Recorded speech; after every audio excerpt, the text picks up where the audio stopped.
जिज्ञासु भाइयों एवं सुशील बहनों, अभी अभी आपने गाथा 19वीं के अंत में पढ़ा, 93वीं गाथा अभी देखी मैंने, तो उसमें शब्द देखा अज्झप झाण जोगे हिम पसत्थ दम सासने। अज्झप झाण, वास्तविक ये सारी की सारी गाथाएं एक एक गाथा का अर्थ करने जैसा है। एक एक गाथा ऐसे जल्दी जल्दी पारायण कर लिया और पढ़ दिया, ये तो कैसा हो गया, भेड़िया प्रवाह हो गया। इसमें प्रभु ने जो बताया है, कम करो भैया, वो एक गाथा जैसे बताई। अभी 93वीं गाथा देखी अपन ने, अज्झप झाण जोगे हिम। अज्झप म्हणजे अध्यात्म। उस समय की भाषा कैसी थी, प्राकृत अर्धमागधी, उसमें अज्झप यानी अध्यात्म, उसके आगे कहा झाण। बारंबार शब्द आता है झाण। झाण म्हणजे क्या, ध्यान। तो सूत्री के अंदर भी आता है ना, कहाँ आता है, ठाणेणम, बोलो, मुणेणम, झाणेणम। तो क्या हुआ, झाण यानी ध्यान। हर क्षेत्र में, हर अध्ययन में जब जब भी झाण शब्द आता है, वो किसके लिए आता है, ध्यान के लिए आता है। ध्यान देकर सुनो, ध्यान देकर गाओ, ध्यान देकर सब कार्य करो, ये बात इसके अंदर आई। और पसत्थ दम सासने, पसत्थ यानी प्रशस्त ध्यान। आपको भी शाश्वत ऐसा जो ध्यान करना है, वो प्रशस्त यानी प्रभु के बताए हुए मार्ग का हमें ध्यान करना।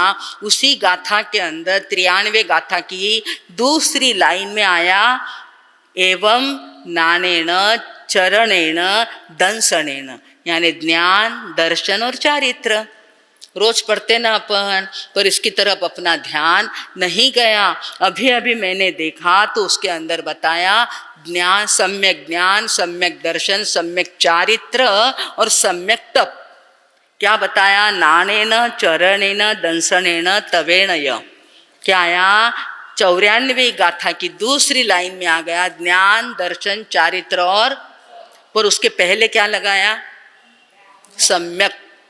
याद रखना भाई और बहनों, सबको पढ़ते हुए इस बात का ख्याल रखना है कि सबसे पहले कोई भी पाठी, कोई भी गाथा, कोई भी अध्ययन हो, अर्थ सहित समझना है।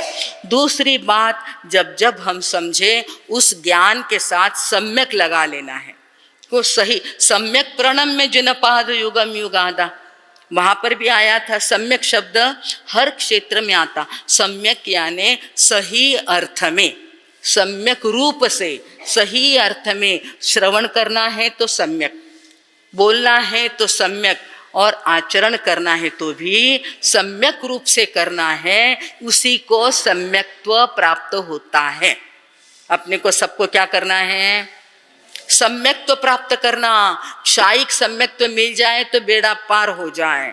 अभी तो कम से कम सामान्य, उपसम, क्षयोपसम और फिर आएगा क्षायिक, परंतु प्राप्त क्या करना, अपने को सम्यक्त्व प्राप्त करना। सम्यक्त्व प्राप्त करते ना भाइयों, तो जीव रखड़ता नहीं, जीव दुर्गति में जाता नहीं। जहाँ कहीं बात आ जाती है, हमको समझ लेना है कि मुझे क्या करना है। मैं पढ़ रहा हूँ, मैं सामायिक कर रहा, पचकान ले रहा, सम्यक रूप से हो रहा कि नहीं, इस बात को ध्यान में रखना। तो ऐसा चिंतन करते करते कभी न कभी तो सम्यक तो हमको क्या हो जाएगा, सहज में मिल जाएगा, पता भी नहीं चलेगा। और जब सम्यक तो मिल जाएगा ना, तो आत्मा का अस्तित्व हमें समझ में आएगा। हमारा अपना अपना क्या है, अस्तित्व। एक होता है व्यक्तित्व और एक होता है, आज की दुनिया जो पड़ी है ना, हर बात के लिए व्यक्तित्व के लिए पर्सनैलिटी डेवलपमेंट आता है ना। पर्सनैलिटी बाहर की होती, अंतर की नहीं। अंतर की बताने वाले तो यही है, भले ही बोर हो जाए, टाइम लग जाए, कुछ भी हो जाए, समझ में आए कि नहीं आए, पर वो क्या है भाई, एग्जिस्टेंस, अस्तित्व। बाहर का है पर्सनैलिटी और अंदर की है हम रहते किस बहाने पर है, किस मूल तत्व से हम रुके हैं, हमारा अस्तित्व क्या है। याद रखिए, महत्व किसको देना है? अस्तित्व को। हम नहीं रहे तो रहेगी मजार क्या? हम ही ना रहे, आंखें ढक ली, वो बेचारा लेके जाता है गाड़ी वाला, उसमें चले जाते हैं, उसको कुछ नहीं पता कि मुझे कहाँ ले जाया, क्योंकि उसमें से क्या निकल गया? उसका अस्तित्व निकल गया। तो महत्व किसको देना है?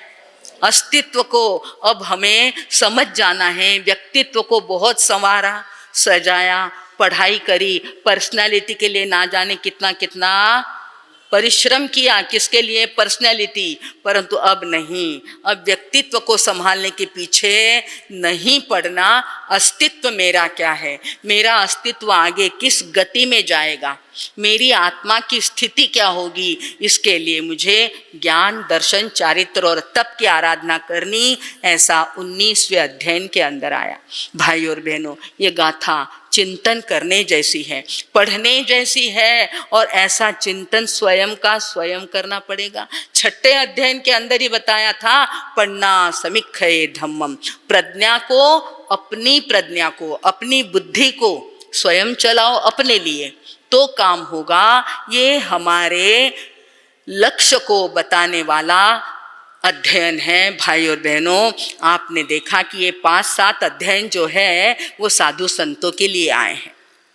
पहले 15वें में क्या आया था? सभिक्खु, यानी भिक्षु कैसा हो, याद रखना है सबको। अपन नहीं कह रहे हैं, शास्त्र कह रहा, भिक्षु को कैसा होना चाहिए? खाने पीने के लालच में ना पड़े, बड़े बड़े व्यक्तियों के, पैसे वालों के पीछे ना पड़े, हर बात में निर्लोभी रहे और निर्मोही बने, वो भिक्षु कहलाता है। फिर आया था 16वां अध्ययन। 16वें में बताया कि समाधि स्थान कैसे होते। वहां पे भी शब्द क्या आया है? याद रखिए, क्या बताया है? नहीं याद रहता, घर जाके देखिए। 16वें अध्ययन के हेडिंग में क्या लिखा है? शीर्षक में लिखा है समाधि। सबसे पहले क्या होनी चाहिए? आती है क्या समाधि? ध्यान के बिना होती है क्या? ध्यान में ही रस नहीं है, ध्यान ही करना नहीं तो समाधि कैसे लगेगी? और आप लोगों से फेरते हैं रोज, उसके अंदर भी आता कि नहीं? कहते कि नहीं, समाहिवर, वो भी समाधि कैसी हो? श्रेष्ठ समाधि मुझे मिले, और उत्तमम दिन तो प्रभु मुझे उत्तम समाधि को प्राप्त कराएं, प्रसाद दे। मैं आपकी भक्ति करता हूँ। 2400 तीर्थंकर के नाम लिए और उसके बाद बताया, प्रभु आरोग्य बोहि लाभम समाहिवर, कहते ना। तो आज से क्या करना? समाधि का अर्थ समता भाव, शम भाव, सम्यक्त्व के लक्षण बताते ना भाई और बहनों, सम्यक्त्व के लक्षण बताते हैं। उसके अंदर सबसे पहला आता है शम। शम, सम्यक, निर्वेद, अनुकंपा और आस्था। तो उसमें पहला क्या आया? शम। शम यानी क्या? समाधि। समाधि भाव हमारे मन में आए, समता भाव हमारे मन में आए। ये 16वें अध्ययन में दिया। अपने को लगता है कि उसमें तो लिखा है ब्रह्मचर्य की बात। अरे भाई, शारीरिक ब्रह्मचर्य, मैथुन की बात को बहुत गौण समझा है।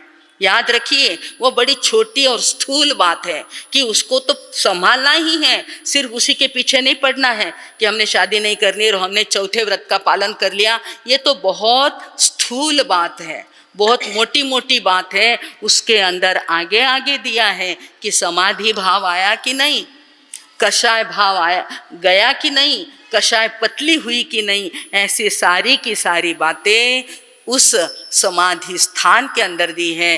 पहले बता दिया कि उसको, उस साधक को, साधु को नहीं, साधक को जो भी है उसको एकांत, शांत, निर्जन वन के अंदर, नहीं वन में जाते, ऐसा एक कमरा बना लीजिए। हमने उस समय भी कहा था, अपन इतने पागल हैं, बेडरूम बनाते। वो नाम ही आता है कि 2 बेडरूम एंड किचन, कई तेरे आवे नाम, 1 बेडरूम 2 बेडरूम। काय का बेडरूम? वो बेड रूम है, बेड है वो। उसके लिए, सोने के लिए इतना समय अपने पास नहीं है। और जब बच्चे बड़े हो जाते हैं, बड़े मार साहब हमेशा समझाते हैं, बच्चा 15 साल का हो जाए, 14 साल का हो जाए, आप उसके साथ सोना प्रारंभ करिए। फिर काय का बेडरूम आया? कुछ भी नहीं। हमको चाहिए कि मैं मेरा अस्तित्व कैसे तैयार करूं, उसके लिए एक ऐसी कोने में जगह बना लीजिए और उसको गॉड रूम, मेडिटेशन रूम, सामायिक रूम, आपको जो नाम अच्छा लगे, परंतु समाहि वरम उत्तमम दिंतु, ऐसी एक जगह आज ही बना लीजिए। दिवाली आ रही ना, सफाई का काम चल रहा, बहुत लोग सफाई में लग गए। तो एक तो समाचार है कि दिमाग की सफाई कर लो, हृदय की सफाई कर लो, कचरा निकाल दो, राग द्वेष का, अपने परिवारजनों का जो भी होगा वो सफाई करो। अंतर की सफाई कौन सी करनी? अंतर की, क्योंकि वो तो जो कितना भी करेंगे तो वापिस 4 दिन के बाद कचरा होने वाला है और उसको छोड़ करके जाना ही है। तो सबसे पहले मैं निर्मल बन जाऊं, पवित्र बन जाऊं, समाधि में बैठूं। कम से कम, ज़्यादा नहीं कह रहे हम, कल पूछा था बहनें हमारी, भाई भी कहते कि महाराज साहब ध्यान की पद्धति बताइए। हम आपसे कहते हैं कि ये उत्तराध्यान सूत्र है ना, इसके अंदर पूरे के पूरे ध्यान के सूत्र दिए हुए हैं। क्या है? ये सूत्र का भंडार है, भंडार। ये छोटी छोटी बातें भी ले लेंगे ना आप तो ध्यान साधना मिल जाएगी, परंतु उसको करना पड़ेगा। आसन बिछा कर बैठना पड़ेगा 10 मिनट। मैंने तो कहा भगवान कितने वर्ष किए? बोलिए बहनों, पहला नंबर, कितने वर्ष किए भगवान ने? ध्यान किधर है? 12.5 वर्ष। आपको इतना उम्र है कि नहीं क्या मालूम, 12.5 मिनट तो निकाल सकते ना। आज आपको सौगंध दी जाएगी, आज आपको संकल्प दिलाया जाएगा, 12.5 मिनट आपको बैठना है। कितना? उतना तो निकाल सकते हैं। भोजन के लिए भी उतना टाइम तो निकलता है, रसोई बनाने के लिए, हमको भी गोचरी के लिए, सबको टाइम निकलता है। सर शरीर के लिए टाइम निकालते हैं, सब बातों के लिए निकालते हैं, अपने लिए। आज अपने को अध्ययन के अंदर आया कि समाधि भाव रखना वो ब्रह्मचर्य है। ख्याल में लीजिए, अर्थ और भावार्थ समझ लीजिए कि जिसके कारण मेरा मन समाधि में लगे, ब्रह्मचर्य। ब्रह्म यानी आत्मा। ब्रह्म यानी क्या? मैं कौन हूँ? अहम ब्रह्मास्मि। मैं कौन हूँ? ब्रह्मा हूँ, मैं परमात्मा हूँ, मैं आत्मा हूँ। सोहम, आचारांग सूत्र का पहला अक्षर आ जाता है सोहम। मैं वही हूँ, वही शक्ति मेरे अंदर है, वही अनंत ज्ञान, अनंत दर्शन, अनंत सुख मेरे भीतर भरा हुआ है। इसीलिए सोहम शब्द दिया है। पर उस सोहम को जागना है। मैं कौन हूँ? मैं सिद्ध जैसा हूँ, मैं अरिहंत जैसा हूँ, क्योंकि मेरे अंदर चैतन्य है, जीव है, और जीव के अंदर ज्ञान होता है। जीव के अंदर उसका लक्षण क्या है? ज्ञान। सम्यक्त्व का लक्षण शम है और जीव का लक्षण, अब ये इतने बड़े बड़े रखे हैं, इनको है क्या ज्ञान? कितना भी ऐसा ऐसा करे तो चलेगा क्या? और छोटा सा जीव है, कुंथु या सूक्ष्म जीव भी है, उसको धक्का भी लगाओगे तो वो क्या करेगा? उसमें क्या है? ज्ञान है। और ज्ञान है तो जीव है, और अपनों में तो पंचेंद्रिय, और अपन कैसे है? सन्नी पंचेंद्रिय है। तो अपने अंदर तो ज्ञान है, परंतु उस ज्ञान को हमने क्या किया? दुर्लक्ष्य किया है। तो प्रभु फरमाते हैं इस दिवाली के अंदर तुम क्या कर लेना? 12.5 मिनट से तैयारी कर लेना, बैठ जाना। मौन तो ले सकते, प्रभु ने मौन भी किया था कि बातें करी हमारे जैसी। नहीं नहीं, हमको भी कहा है, आपको नहीं, सभी साधु संतों को आज्ञा फरमाई है कि दिन के अंदर कम से कम सवेरे शाम मौन करो, विलाप मत करो, बोलने का कष्ट मत करो। कितनी थोड़ी देर तक मौन रखो, 1 घंटे तक मौन रखो, और फिर क्या करो? जब मौन हो जाता है सारे प्लग क्या हो जाते? निकल जाते हैं। बड़बड़ करते दिन भर, प्रभु फरमाते हैं कि तेरे से बड़ी तपश्चर्या नहीं होती। होती क्या बड़ी तपश्चर्या? तेला अठाई नहीं होता है, वो बाह्य तप है। अंतर तप तो कर ले, मौन कर ले, शांत बैठ जा। आज आपको ये संकल्प कर लेना है, 16वें अध्ययन के भीतर में जो कहा है, एकांत समाधि में रहना चाहिए। दूसरी बात, संयम में रहना चाहिए, एकासन वर्जन, और बाकी बहुत सारी बातें हैं 16वें अध्ययन की, वो अपने को बताई कि तुम बाहर से साधु मत बनो, बाहर से वैरागी मत बनो, बाहर से श्रावक श्राविका मत बनो। वो तो हम बन जाते हैं। कवि ने बड़ा सुंदर कहा है, मैंने कल ही लिख लिया था, मुंड मुंडाना बहुत सरल है, मन मुंडन आसान नहीं। मुंड मुंडाना बहुत सरल है, मन मुंडन आसान नहीं। व्यर्थ बभूतर माना तन पर, यदि भीतर का ज्ञान नहीं। व्यर्थ बभूतर माना तन पर, यदि भीतर का ज्ञान नहीं। पर की पीड़ा में मोम सा,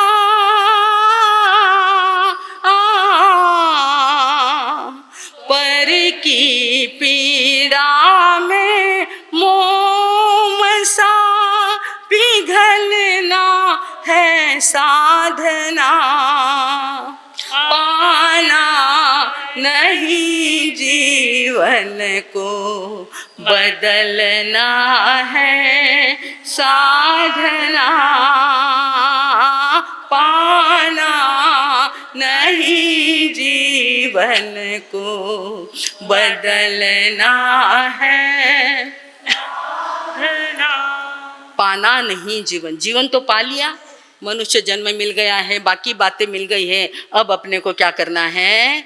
बदलना है साधना। साधक को साधना बदलने की आवश्यकता है। भाई और बहनों, 16वें अध्ययन के अंदर बड़ा सुंदर समाधि भाव कैसे लाएं, उसको ब्रह्मचर्य कहा। मैं ब्रह्म में, आत्मा में रममाण रहूं, आत्मा का ध्यान करूं, तब कहीं जाकर समाधि भाव आता है। फिर समाधि में जब साधु चला गया, 17वें में आ गया, कौन सा नाम आया था बताइए जरा आप। बड़े मार साहब ने अभी पढ़ के बताया, पाव समणिजम। क्या आया था शब्द? साधु पाप श्रमण नहीं चाहिए। 18 पाप में से कोई न कोई दोष लग जाता है, पाप लग जाता है, उसके लिए प्रतिक्रमण आया है। परंतु हमको कहा है कि हम पाप श्रमण ना बने। उसका बड़ा ही सुंदर विश्लेषण उस अध्ययन के अंदर आया हुआ है। फिर आया 18वें में, संयति राजा ने कैसे संयम पाला। 19वें में बताया कि अब अपने को नरक में जाना। मृगापुत्र ने कहा अपने माता पिता को, माँ मैं इस ऐसे स्थिति में जाकर के आया। 19वें में क्या आया है? नरक का पूरा वर्णन नहीं, उसमें नहीं जाना, इसकी भी बात बताई है। हमको पहले पढ़ाते थे तब कहते थे 19वां माते थामनो नहीं, 19वां अध्ययन पूरा पाठ कर ले। क्यों? क्योंकि उसके अंदर नरक का वर्णन आता है और उसकी गाथा भी कितनी है? 98।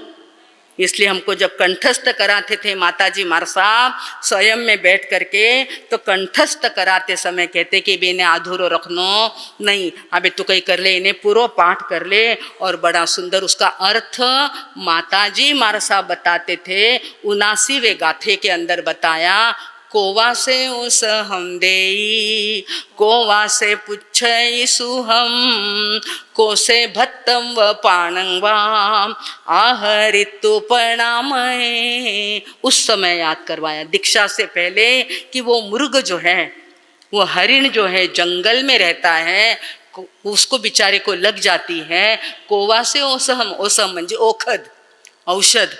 कौन उसको जाके औषध देता है? 2 टाइम का दवाई लेना, 2 टाइम का नहीं लेना, कोई जाके उसको दवाई देता। कोवा से ओसहम देई, को से पूछे, उसकी सुख साता कोई पूछने को जाता है? आप तो हमको आकर के पूछते हमारे सब साता है कई।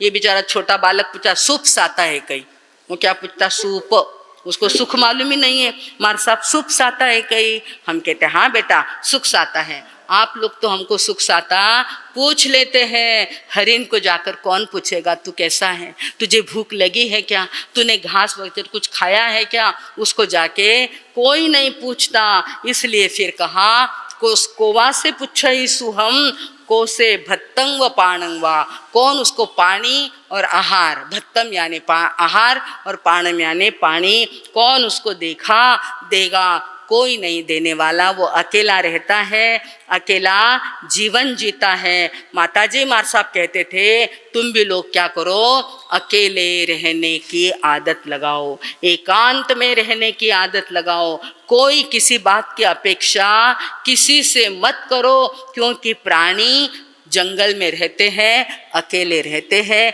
अकेले आनंद से जीवन जीते हैं। हमको भी चाहिए उनसे हम प्रेरणा लेंगे तो निश्चित रूप से हमारे जीवन में समाधि आ जाएगी।